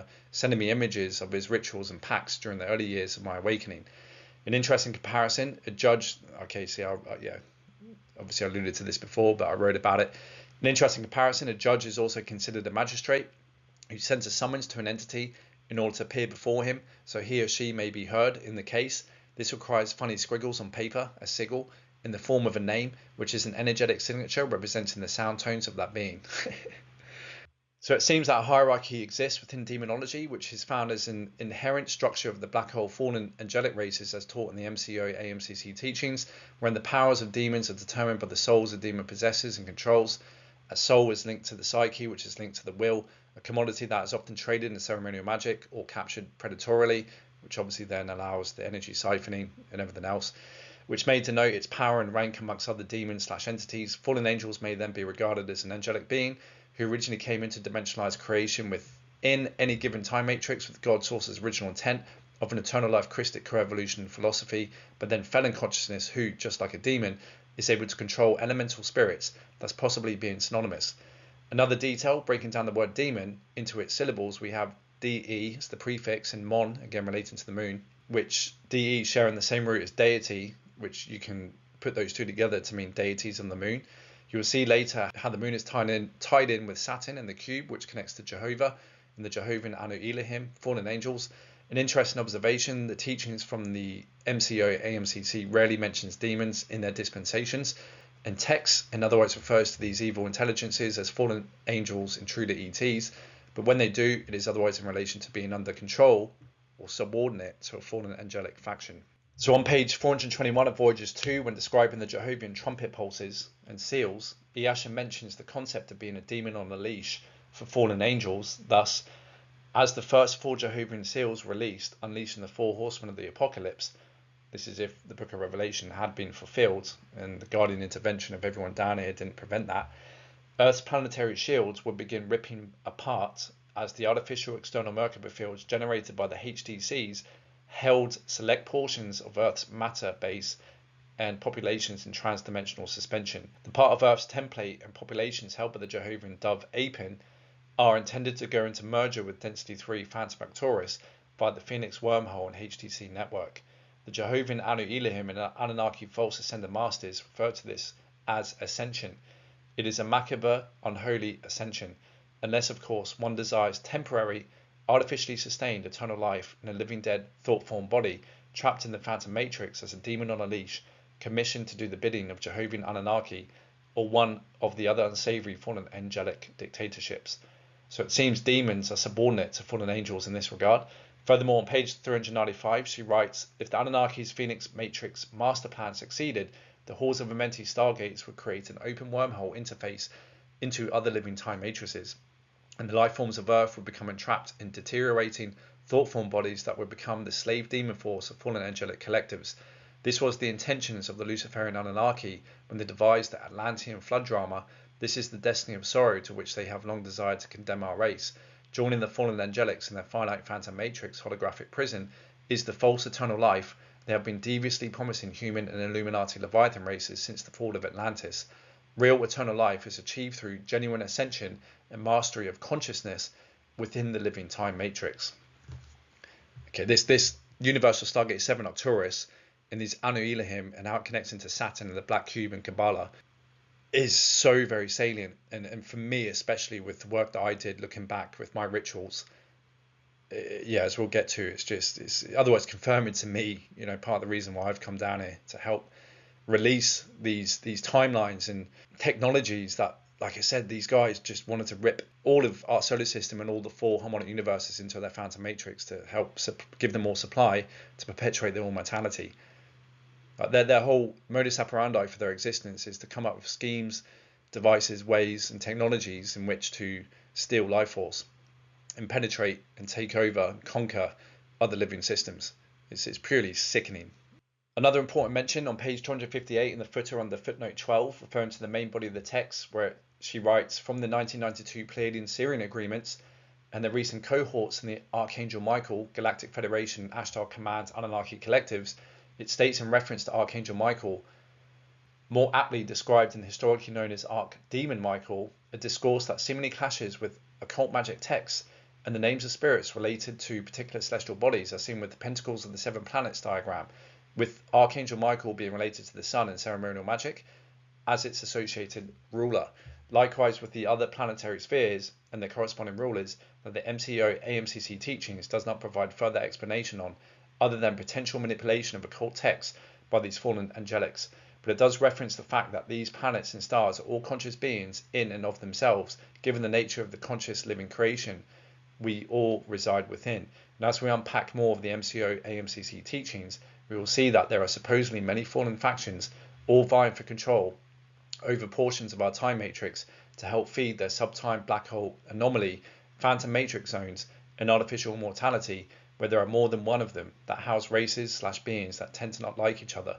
What's more, there's 2 main competing races within the fallen black hole reality zones that the MCO AMCC attests, which are the Jehovian Anu Elohim and the Omicron Draconians, as well as the Anu Seraphim. Those are the Anunnaki who crossbred with the Seraphim races, a conflict that led to the fallout of Nira in this time matrix, and as I later found out, already happened in another reality field, that this time matrix was seeded to try and heal the disputes between the 2 races that are never to be spilled over into this one. A careful study of the intruded black hole races and their affiliations reveals that Archangel Michael, being God's favourite, is otherwise part of a fallen race line known as the Nephite, Nephilim, Necromaton, Anunnaki hybrid collective of Orion, Alpha Centauri, Sirius A, and Andromeda. We also must consider that our Solar Gate 4 has been heavily manipulated, just like a whole planet has been, as well as our solar system and entire galaxy, as you'll come to find out, which certainly suggests that our sun and these planets could and probably have been plugged into these fallen black hole race wormhole technologies that can channel a direct line to these collectives that has otherwise formed the science and intelligences behind occult ceremonial rituals and magic. So if you recollect on the Cathara grid, with those universal stargates linked to certain planets and star systems that otherwise had a little R on them to denote what they would otherwise also plugged into on the phantom side of the matrix, like Tiamat, Nibiru, Phantom, Arcturus, etc. Okay, so when people are working with these specific spheres, and as we'll see later, obviously Saturn is plugged into the phantom matrix with the hexagon black cube symbolism on top of the North Pole, okay, and then how it connects into the moon. We also have Jupiter, which apparently is connected into the 666 gate network of two other fallen matrices in our universal Stargate 6, okay. And then obviously, yeah, you think people are working with these celestial spheres, they can certainly, if they harbor both good aspects of the Christ, but other aspects of the Antichrist with these wormholes, you can certainly be channeling forces and energies from these phantom matrices, even though your intent with what might be told in the occult textbooks of so-called Archangel Michael working with the sun.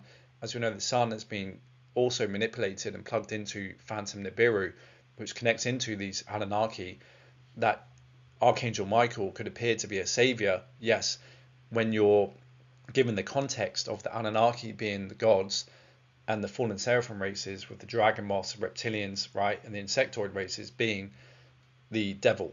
Okay, and so you can actually be sucked into, and I see many people, even myself, before I came into these teachings, were sucked into venerating fallen gods who are otherwise trying to coalesce the consciousness of followers into believing their enemy are the true enemy within creation, especially under the model of the Anunnaki trying to convince a lot of people within the occult, right, the new age, that they are our creators, which is so many individuals that have got large platforms on YouTube that otherwise are perpetuating this bullshit that the Anunnaki created us.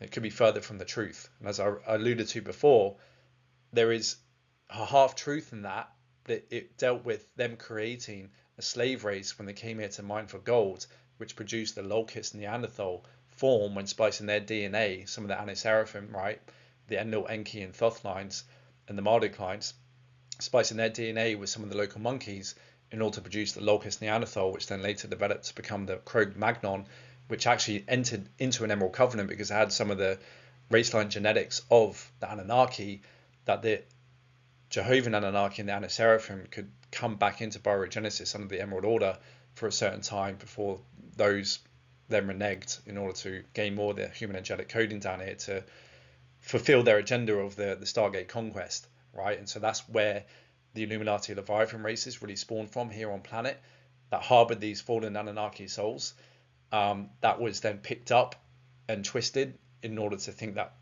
that is how the human angelic race were created, which is not true. Okay, so it's about time we kind of call these guys out, at least help educate them, right? Share these videos to these folks and even comment. But you'll see, like I said, because they're plugged into in running the reverse mathematics, a lot of them are just agents, unfortunately, that probably haven't got the capacity to step away and admit they were wrong because their ego is too inflated and they're plugged into that kind of consciousness of arrogance and narcissism in order to correct themselves and say like, oh my goodness, yeah, I've been deceived. This is actually the truth. But it was a half truth, which sings to parts of ourselves, which why it makes it so attractive. But yeah, we must rise above that and see it for what it is. Okay, complete fiction. And so yeah, I think it's quite easy to deduct the rationale of why demons and fallen angels seek blood sacrifice or someone's soul to bargain with when requesting deeds and favor to that commodity, when becoming aware that they all reside within an ever-imploding holographic black hole prism that constantly needs to distill life force, as I mentioned before, energy and quanta in order to sustain it and their artificial immortal lives. So it is very clear with the MCO AMCC teachings that we are dealing with fallen angels, ET intruder races, under which demons are used to do their bidding. In contrast, the Kabbalah distinguishes archdemons to demons among a cosmogony that also has the hierarchy of angels, archangels, principalities, thrones, etc. Thus it is probably logical to assume that a fallen angel is synonymous with an archdemon or demon depending upon its rank, and it seems completely plausible to summon these grand spirits who are supposed to be associated to these planetary bodies and stars in order to commune with them and engage their expertise, which is at the basis of the science behind ceremonial magic, which encompasses both good and bad, white and black magic, a quality defined by the volition of its user that will determine who stands before them. And I'd add actually and correct myself there, because it's obvious that when you're working with entities, if you think you're cut away from the perpetual flows of God source, it will be in your best interest to turn up to a call of an individual who's willing to sell their soul for certain benefits in this life. Because what is your modus operandi? What do you need? You need energy, and a soul has a lot of energy in order to perpetuate your immortality, because you are running reverse mathematics. You are cut away from God source. So just think about the motivation and the volition of a fallen angelic as compared to eternal life being who's plugged into the eternal flows of God source. They do not need souls in order to grant favors. Okay, it all comes from someone who's already coming from a place of lack that they need to bargain with in order to produce certain benefits. And so they've devised this whole system of dumbing us down and stripping our powers away and ability to manifest and know who we truly are. So we're in that precarious situation to want to be in that position if someone is like really attached to the outside world of the egotistical nature of this reality, the materialism, consumerism, that, oh, I really want to get ahead in this life and this might be my only life or whatever, and I just want to get ahead and this is so boring, I'm willing to sell my soul just to be rich and just to be famous or just to be this, just to be that. And this goes on. And the demons and these folks, these fallen entities, happy days. Yes, sweet, right, we're here in front of you, we got all the power, you're just a lowly human minion, you know, you answer to us, if you've sinned you're dirty, la la la. And then yeah, okay, if you want certain bennies, give me your soul, or sacrifice others for me under the name of Lucifer, give alms in the name of Lucifer and stuff like this. It all goes on. It's because they need a feed. They're vampires. It makes complete sense. It's all tied into ceremonial magic. Is all tied into black magic. I can't see any white or good that comes from it apart from just working with our own innate capacity of being able to cast spells ourselves into ourselves, quite literally through affirmations and confirmations, which will awaken those parts of ourselves that have gone asleep, the genie within, so we can become the genie. There's no one outside of ourselves that we can go to. Yes, we might have certain teachers and guides, but those on the Christic path will just point the mirror back at you. Look at the mirror. This is what you've been waiting for. This is what you've been looking for. It's you. You are the God. You are connected through your higher conscious identities all the way back through your unique connection. That is all you're waiting for. And the only reason that you're locked out is because your DNA at the moment isn't coming together to allow you to anchor that consciousness in and for you to have those abilities. So you've got to do the inner work, boy. You've got to do the inner work, girl. Yes, you're going to be confronted with some shadows and some resistance, but it's going to be very rewarding. All right. So for me, that's why I never, ever touched ceremonial magic, but otherwise knew the magic inherent within me, within the eternal organic Christic template that I harbor and the potential I have within. And that's what everyone needs to realize. Don't go selling your souls because you're just sellouts. You're giving these fallen angelics more energy and more time to do the things that they've been doing, which is complete violation of the eternal laws of free will. So I continue. An important point: the MCO AMCC never discusses the need to even have to work with any entity outside of yourself apart from God source and your direct line to it through your own unique stack of identities that connects all the way through the dimensions that form your being back to your collective from which you came. It emphasizes that the human form was originally created as angels in Harmonic Universe 2 with eternal life as cosmic doctors imbued with the codes and potential to be free and manifest our desires as we saw fit in co-evolutionary harmony with others. We incarnate into fallen systems to help heal them. We have the capacity and potential to unlock eternal life that lays dormant in our DNA, in that of the planet/system we enter that has fallen and taken on the reversals and been subject to fallen angelic dominion agendas and manipulations. The point is, it teaches we are human angelics, but given the distortions and technologies used here on Earth, we are more like mutated humans, but have the potential to go back to our previous form when doing the inner work.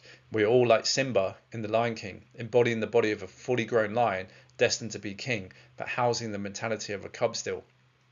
It is a completely different universal view and context / perspective compared to any occult text I've come across, because it reveals the potential we all have, along with a model / philosophy and mathematics that shows how much we have been lied to, and how what we perceive as being normal and observable nature here in our reality is not actually how God's source originally intended creation to be.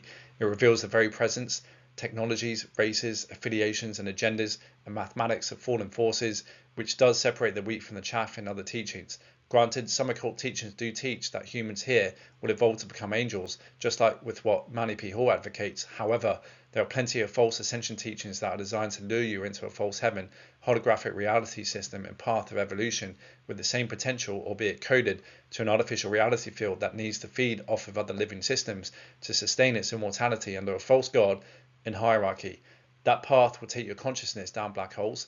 That is why the occult is so dangerous, as many are not given the context of the much larger drama we are involved in, which deliberately plugs and channels a lot of people into the fallen philosophies, pathways, geometries and mathematics of the fallen angelic collectives and black hole reality fields. An interesting discussion, as the Emerald Order dispensations by Iasha claims that the biogenesis programs that were enacted as part of the Emerald Covenant allow beings who had fallen and who had served anti-Christic agendas that were not in alignment with the law of one the ability to gain back the codes necessary to align oneself with the eternal life Christic law of one and base 12 strand DNA potential that the proto-human angelic form was originally designed to allow. This stitching of bloodlines and races to offer a vessel in order for fallen souls to incarnate into and evolve back to eternal life, as compared to being stuck in the finite life false godlet dominion based agendas of warring and feeding off other systems in order to prolong their artificial immortality within these fallen and semi-fallen holographic reality fields, in which our Milky Way system is one, a semi-fallen system that fell from Andromeda. Of course, that meant that the new human angelic form was decreed to carry the codes for the Universal Stargate Templar system, thus holding the keys to gaining access to the gates and having dominion over our time matrix system, a complexity which is greatly detailed in Iasha's dispensations that is well beyond the scope of this book.